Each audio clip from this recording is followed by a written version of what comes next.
So you want to be a better pilot. You want to go from that beginner novice to maybe a little bit better.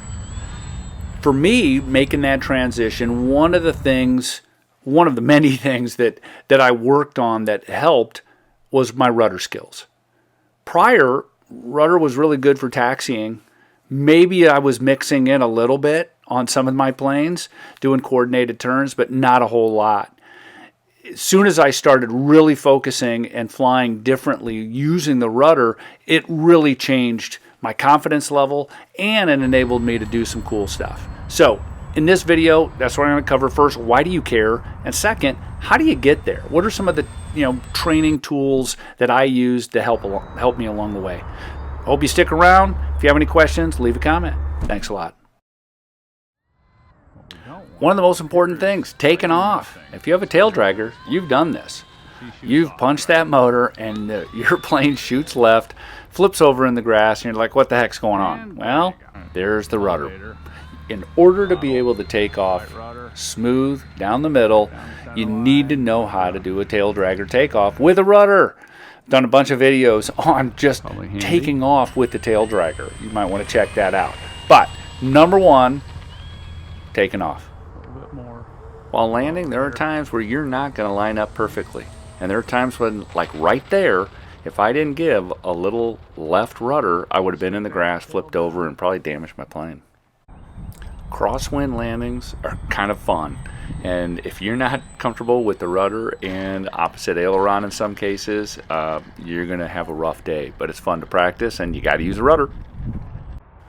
Lining up on that runway as you're way out there on your approach, giving a little bit of rudder either way to make sure you're lined up properly. It's just key.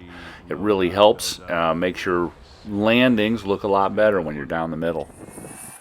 Tail dragger landings, in this case it's really windy and it's kind of crazy, but right there you see I crank in a lot of rudder to prevent a ground loop.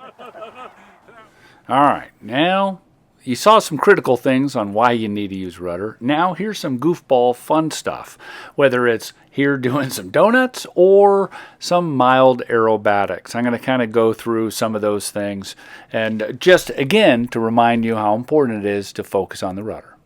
Stall turns. They're simple and they look kind of cool. And instead of doing circuits, just going back and forth over the runway, it couldn't be any simpler. The whole process basically revolves around stalling like that and kicking the rudder and giving a little throttle to give that give that rudder some air to work through. So again, here we go. We're going to go straight up. As soon as we stall, we're going to kick the rudder and give it a little power, and it's going to turn around. As you're learning to do this, give yourself some altitude just in case. I call this a flat turn. Now, you could do complete, just shove the rudder, little opposite aileron, and just do circles or figure eights in flat turn configuration. The whole process basically is getting to a point where you jam on that rudder, little opposite aileron, make sure you got a little throttle and flap, and the plane just turns around incredibly fast. Now, be careful, because there are times where some planes don't care for this. Here, I pushed the envelope a little too much, and yep, that UMX just dropped out of the sky. So, a little word of warning.